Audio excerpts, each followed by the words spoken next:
Children, आज हम सर्वनाम के बारे में ही पढ़ेंगे। इसके पहले आप लोगों ने सर्वनाम के भेद के बारे में जाना कि सर्वनाम के कितने प्रकार हैं। तो आप लोग इसके जो प्रकार हैं उसका 3 जान चुके हैं और आगे जो 3 है उसके बारे में मैं आज बताऊंगी। तो आप पुरुषवाचक सर्वनाम, निश्चयवाचक सर्वनाम, अनिश्चयवाचक सर्वनाम, ये तीनों आप लोग जान गए होंगे। तो आगे मैं आप लोग को प्रश्नवाचक सर्वनाम के बारे में आज बताऊंगी। तो आइए जाने प्रश्नवाचक सर्वनाम क्या है। जिस सर्वनाम शब्द से किसी प्रकार के प्रश्न का बोध, जिस सर्वनाम शब्द से किसी प्रकार के प्रश्न का बोध हो,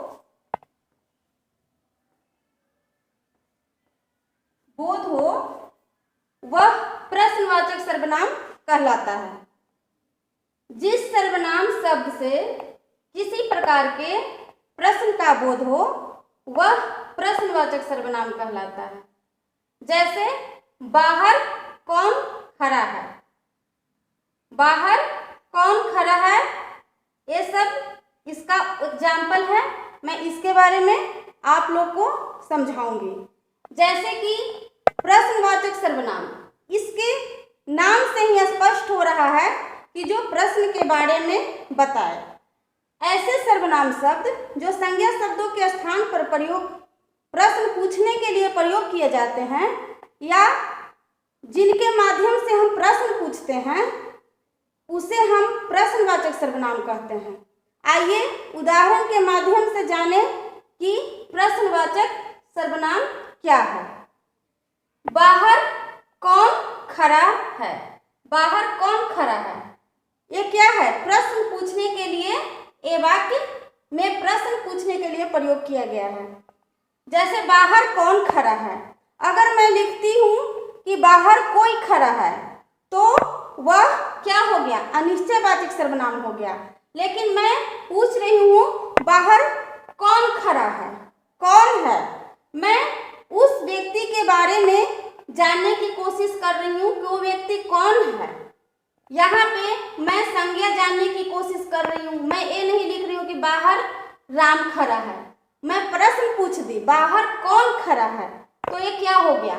प्रश्नवाचक सर्वनाम हो गया। यहाँ कौन शब्द क्या हो गया बच्चों? प्रश्नवाचक सर्वनाम हो गया। जैसे कि इसका यहाँ पे हम नाम जानने का कोशिश कर रहे हैं। इसी तरह से है तुम कहाँ रहते हो, तो यह कहाँ जो शब्द है ये क्या है? ये कहाँ का प्रयोग जो हम किए हैं, ये कोई स्थान के जानने की कोशिश कर रहे हैं। जैसे कि दिल्ली में रहना या कहाँ रहना, तो तुम कहाँ रहते हो, तो ये मैं प्रश्न पूछने के लिए प्रयोग की कि तुम कहाँ रहते हो। और यहाँ है कि बाहर कौन खड़ा है, तो बाहर कौन खड़ा है, तो कौन जो है मैं प्रश्न पूछने के लिए प्रयोग की हूँ। तुम कहाँ रहते हो, तो मैं यहाँ पे प्रश्न कर दी कि तुम कहाँ रहते हो, दिल्ली रहते हो, कहाँ रहते हो। यहाँ पे कोई संज्ञा का प्रयोग मैंने नहीं की, यहाँ पे मैं पूछ रही हूँ कि तुम कहाँ रहते हो। इसी तरह से है तुमने किसकी मदद ली, यहाँ पे कोई व्यक्ति ही होगा जिसकी मदद उसने लिया होगा, तो मैंने प्रश्न पूछ दी कि तुमने किसकी मदद ली। यहाँ किसकी जो है प्रश्न पूछने के लिए प्रयोग किया गया है। इसी तरह से है तुम्हें किसने हिंदी पढ़ाया, मैं ये नहीं कह रही हूँ कि तुम्हें कौन हिंदी पढ़ाए, तुम्हें हिंदी किसने पढ़ाया था, मैं यहाँ पे किसी का नाम नहीं लिखी हूँ। तो यहाँ पे किसी संज्ञा के जानने की कोशिश किया जा रहा है, प्रश्न पूछने के लिए कोशिश किया जा रहा है कि तुम्हें किसने हिंदी पढ़ाया था, तुम्हें किसने हिंदी पढ़ाया था। मैं ये नहीं कह रही हूँ कि तुम्हें कौन सर हिंदी पढ़ाया था, तुम्हें किसने हिंदी पढ़ाया था, तुम्हें किसने हिंदी पढ़ाया था। मैं यहाँ पे किसने के स्थान पे किसी व्यक्ति का नाम नहीं ले रही हूँ, कि वे व्यक्ति कौन है। यहाँ पे किसने शब्द, मैं किसी सर्वनाम का प्रयोग कर रही हूँ, तो कौन, कहाँ, किसकी, किसने, ये सब जो शब्द है प्रश्न पूछने के लिए आए हैं, इसीलिए इसे क्या कहेंगे, इसे हम प्रश्नवाचक सर्वनाम कहेंगे। कहाँ, किसकी, किसने, ये सब जो सर्वनाम का प्रयोग किए हैं वो किसी विशेष व्यक्ति के नाम के स्थान पे प्रयोग किया गया है, यानी कि संज्ञा के स्थान पे प्रयोग किया गया है। और संज्ञा के स्थान पे प्रयोग करके हम प्रश्न पूछ दिए, बाहर कौन खड़ा है, तुम कहाँ रहते हो। इसी तरह से जहाँ व्यक्ति रहता है, अगर वह कहता है कि मैं दिल्ली में रहता हूँ, तो दिल्ली एक जगह का नाम हो गया, दिल्ली संज्ञा हो गई। तो हम यहाँ प्रश्न शब्द लाकर पूछ रहे हैं कि तुम कहाँ रहते हो।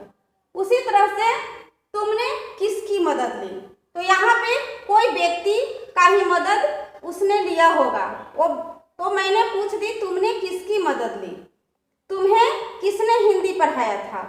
तो यहाँ पे कोई व्यक्ति ही, कोई विशेष व्यक्ति या टीचर उनको हिंदी पढ़ाए होंगे, तो मैंने प्रश्न पूछ दी तुम्हें किसने हिंदी पढ़ाया था।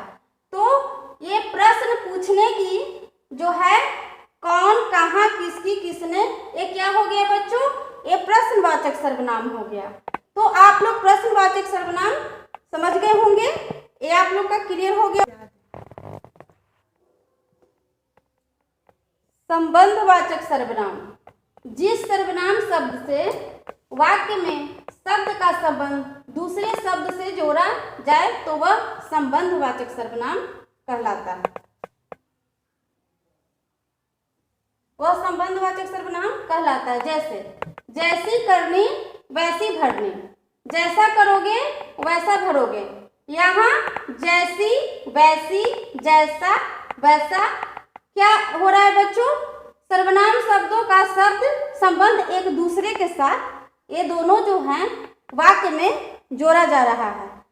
तो संबंधवाचक सर्वनाम, संबंधवाचक सर्वनाम वे सर्वनाम शब्द होते हैं जो वाक्यों में प्रयुक्त होकर दूसरे शब्दों के साथ संबंध जोड़ते हैं, और इनका प्रयोग अक्सर मिश्र वाक्यों में भी किया जाता है।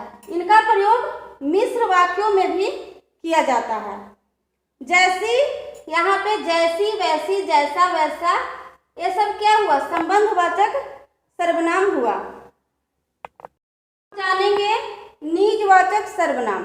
निजवाचक सर्वनाम क्या है, जिस सर्वनाम शब्द से निज या अपनापन का बोध हो उसे हम निजवाचक सर्वनाम कहते हैं।